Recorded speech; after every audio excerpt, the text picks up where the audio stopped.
ఇక CM Jagan road షోలో భద్రతా వైఫల్యం బయటపడింది. గుత్తిలో రోడ్ షో నిర్వహించిన సీఎం జగన్ బస్టాండ్ సమీపంలో ప్రజలకు అభివాదం చేసుకుంటూ ముందుకెళ్లారు.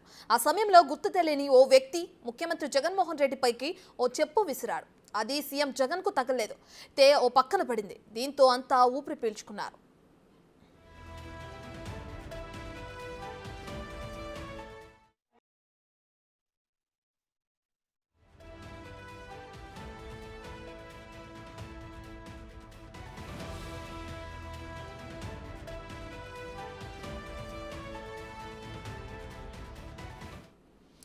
ఇక ఏపీలో ఎలక్షన్స్ దగ్గర పడుతున్న కొద్దీ ఎన్నికల ప్రచారం అయితే ముమ్మరం చేశారు. అయితే దీనికి సంబంధించి సీఎం జగన్ కూడా రోడ్ షోలో పాల్గొన్నారు.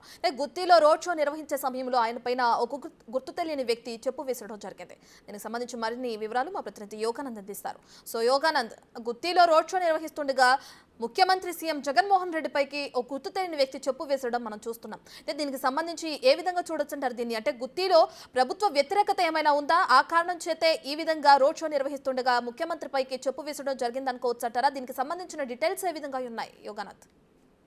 రత్న, ఉమ్మడి అనంతపురం జిల్లాలో మేమంతా సిద్ధం ఎన్నికల సభ రోడ్ షోల కోసం సీఎం జగన్ ఈ రోజు అట్టహాసంగా తన ర్యాలీని అనంతపురం జిల్లా గుత్తి నుంచి ప్రారంభించారు. ఆదిలోనే హంసపాదు అన్నట్టుగా గుత్తిలి పట్టణంలోకి ఎంటర్ అయిన కొద్దిసేపట్లోనే అతనిపై గుర్తు తెలియని వ్యక్తులు చెప్పుడు దాడి చేశారు సీఎం జగన్ పై.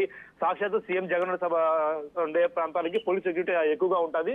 దాదాపు వందల సంఖ్యలో పోలీసులు మోహరించి ఉంటారు. కాకపోతే ఈ వందల సంఖ్యలో పోలీసులు మోహరించి ఉన్నా కూడా గుర్తు తెలియని వ్యక్తి చెప్పుడు విసరడంతో, అంటే ఇంతవరకు ఎక్కడ జరగని సంఘటన అనేది సీఎం పై చెప్పుడు విసరడం అనేది అంత నిర్ఘాంత పోయారు చూస్తున్న వ్యక్తులు కానీ, లేదా ఎవరు విషయాన్ని కూడా ఇప్పటికీ తేలలేదు. అంటే ఇక్కడ గుత్తిపట్టణంలో ఎక్కువగా తాగునీటి సమస్య ఎక్కువగా ఉంటుంది. గత 2 రోజుల క్రితమే మహిళలంతా కూడా ధర్నా చేయాలి, సీఎం జగన్ కు తమ బాధ వినిపించాలని కూడా మాట్లాడుకుంటూ తెలుస్తుంది. కాకపోతే ఇవన్నీ కూడా పోలీసులు భగ్నం చేశారు. ఎవరు కూడా రోడ్లపైకి రాకూడదు అంటూ కూడా ఆంక్షలు విధించారు. ఎవరైతే మహిళలు ధర్నా చేసేందుకు ఉన్నారో వాళ్ళందరూ ఇంటి దగ్గరికి వెళ్లి వాళ్ళు చెప్పి వచ్చారు, ఎవరు కూడా ఆందోళన చేయవద్దు అంటూ కూడా వాళ్ళు భయపెట్టి వచ్చే సంగతి కూడా తాజాగా వెలుగులోకి వస్తుంది.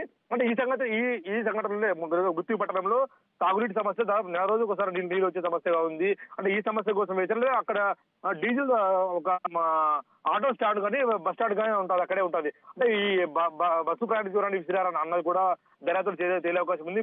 పోలీసులు హుటాహుటిన ఎక్కడైతే చెప్పు విసారో ఆ ప్రాంతాన్ని సీసీ ఫుటేజ్ సాయంతో కానీ, లేదా డ్రోన్ విజువల్స్ సాయంతో కూడా తీసుకుంటున్నారు. ఎవరైతే చెప్పు విసారో ఆ వ్యక్తిని కూడా అదుపులోకి తీసుకోవాలనుకుంటున్న దర్యాప్తు వేగంగా చేపట్టారు.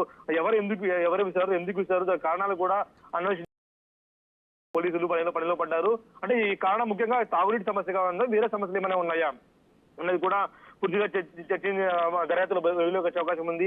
మా బిగ్ టీవీలో ఎక్స్క్లూజివ్ విజువల్స్ కూడా ఇస్తున్నాం. దర్యాప్తు చేసే క్రమంలో పోలీసులు అక్కడ ఉన్న షాప్ నిర్వాహకులు కూడా ఎవరైతే ఆ షాప్ దగ్గరికి వచ్చారో ఆ సీసీ ఫుటేజ్ కలెక్ట్ చేస్తున్నారు. ఎవరైనా అనుమానాస్పదంగా తిరిగి ఉన్నారా, అది చెప్పు సరిపోయింది, వేరే వ్యక్తి వేరే అంటే ఎలా ఉండేది పరిస్థితి కూడా తీవ్ర సంచలనంగా మారింది. అంటే భద్రతా వైఫల్యం కూడా ఇక్కడ కొట్టొచ్చి కనిపిస్తుంది. అంటే సాధారణంగా ముఖ్యమంత్రి పర్యటనకు వస్తున్నారు అంటే పూర్తి స్థాయి భద్రత కూడా అక్కడ పోలీసులు వినియోగిస్తూ ఉంటారు. ఇవాళ కూడా అదే జరిగింది. పెద్ద సంఖ్యలో పోలీసులు కూడా అక్కడ మోహరించి బస్సు చుట్టూ ఎవరి రాని కూడా చేశారు. కాకపోతే ఆ జనం మాటున్నా ఎవరైనా చెప్పు విసారా, చెప్పు కాకుండా వేరే సిలిండర్ పరిస్థితి ఎలా ఉండదు అనేది కూడా తీవ్ర సంచలనంగా మారింది. మొత్తంగా దర్యాప్తు కూడా పూర్తి స్థాయిలో కూడా పోలీసులు అప్పుడే చేపట్టారు. రత్న.